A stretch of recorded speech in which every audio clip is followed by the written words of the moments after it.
Hi everybody, it's Kathy here from Kathy Loves to Scrap, and I come to you from the land down under, and today I'm bringing you a Scrapasketch layout.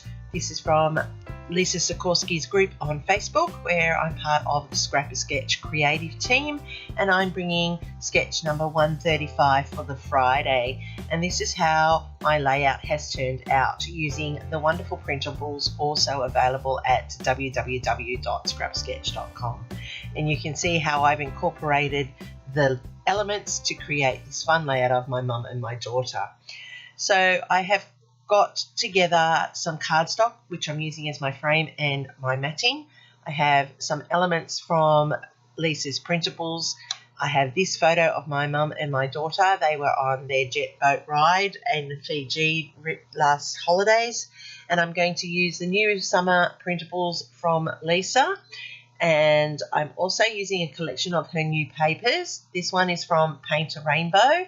This one here is from the Autumnal Flora selection that she's put out. This one here I am using from the Painted Garden. As you can see, it's very beautiful. Another one from Paint a Rainbow. Just love the colours in this one. Here's another one from the Painted Garden. And I'm using the black and white gingham here from her latest range. And I think that one's the Floral Garden as well. So I'm going to start by building the length that I require, and this is where these papers are so diverse and user-friendly. When you use a gingham one, you can marry the pattern and you can extend the length quite easily.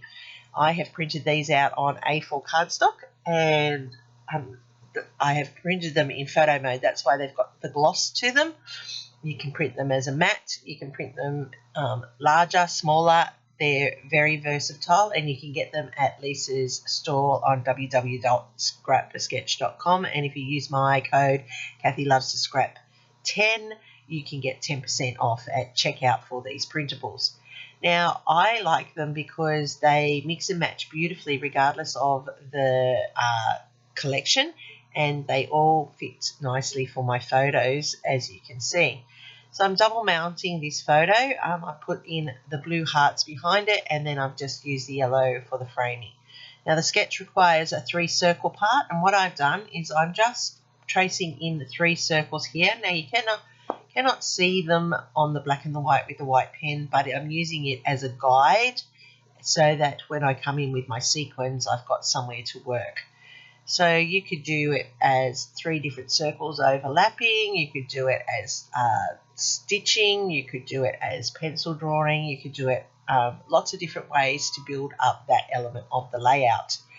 I'm using all of these different patterned papers from all of Lisa's collections to create the ladder down the right hand side of the page, and I've cut them at 1 inch and 3/4 inch widths, and I'm using them at lengths at varying different lengths so that I can have that staggered effect down the right hand side. So I have got 4-inch lengths, I have got 3 3/4 lengths, and I go back and I get 4 1/4 lengths of it. So that requires me to cut some more to get that extra length, and that's so that I can have the staggered step across the layout. Now, I was going to just show you how I initially did this with the first one, but then I thought, no, I'll leave it all in to show you that, you know, it is fiddly and it does take time, and I actually struggled trying to get it started off. Whether it was I was tired, whether I was trying to do too much too fast, but I really did struggle with my ladder to start with. But then once I got it into a pattern that I wanted it was actually quite easy to come together. And I wanted it pretty much like Lisa has, where she's got them overlapping and under, tucking under. So how I did that was I put down a strip of tape on the outside of the frame, and I put a strip of tape down the center of that black and white gingham, and then I'm just laddering them across. Now some of them I've gone with tape to hold them on top, especially if they're overlapping, but if they weren't, they just had the 2 external pieces of tape to hold them in place. And it did require me to manipulate and move and eventually cut a few extra strips so that I had enough to build that ladder length. If I'd have done them wider, maybe 1¼ and 1 inch, then I would have had enough all the way across. But I like the thinner strips in it as well.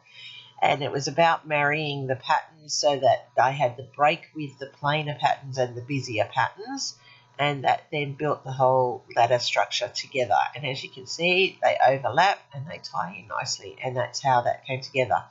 Now, of course, that meant at the back that there were some loose bits, which I've now gone back with some washi tape just to secure those into places.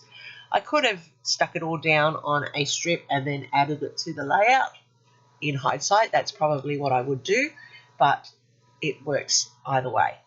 Then I am going to add sequins into the circles. And so what I've done is I've glued around the line that I drew with the plate, as you saw, and I am now just layering up with the lighter blue. The lighter blue sequins reflects the water and the sky, and I'm just layering them up one on top of the other so that they just kiss gently together so that there's no gaps. This is my main circle, and so that's why I've got it in the blue. It picks up the blue in the papers, and it picks up the blue from the hearts in the mounting, so that it all complements the process. Now, I was going to cut all this out and let you just see how the finished product was, but you know, it's nice every now and then to see that it doesn't always work as smoothly as we'd like it to, and that's okay. We just keep persevering. So I'm going to move into the second one now, and I'm bringing in the darker navy blue, and this circle is overlapping the other circle. So I'm not going to do a full circle with the blue. I'm just doing the tuck ins, as you can see, where they overlap on the outside. That's giving the image of the 3 circles overlapping, and it creates an effect, a rainbow effect on the layout.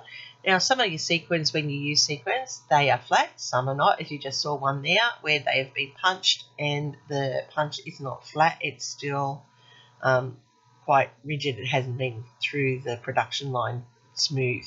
So I just eliminate those from the layout.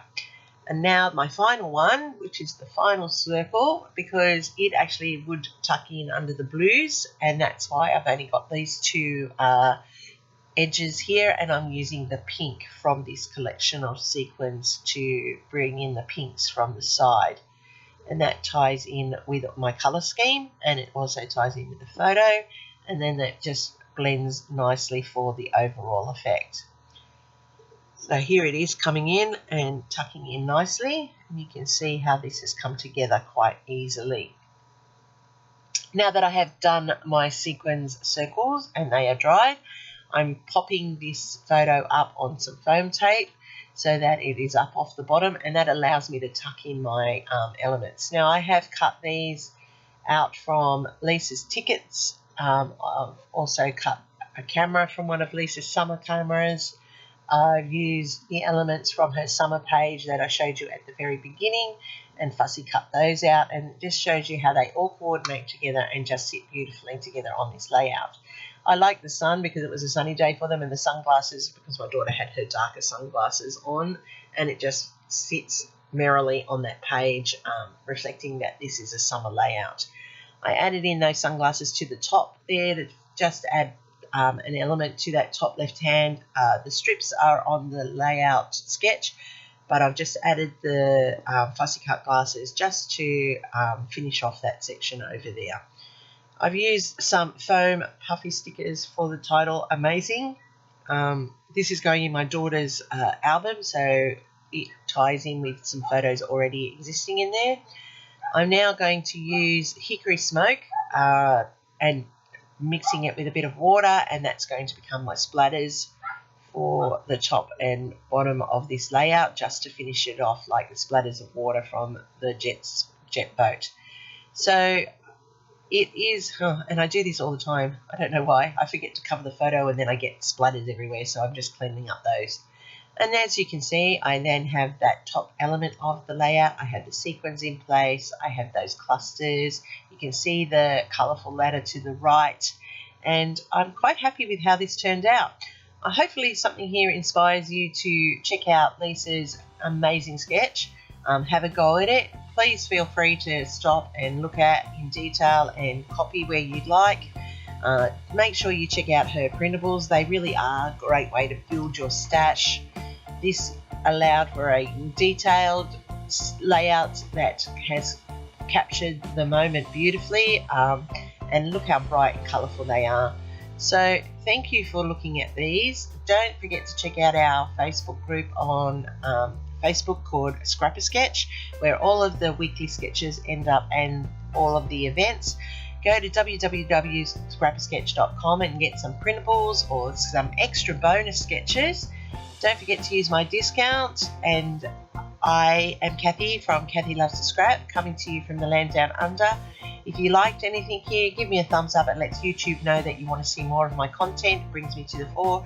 If you haven't already done so, hit that subscribe button to find out when next time I'm going to post. Leave me a comment. I'll get back to you as soon as I can. I really appreciate the feedback. You can find me on all my socials under Kathy Loves to Scrap, even on Instagram where all my layouts end up, even those without a video. Thank you once again for watching. Happy scrapping. Till next time.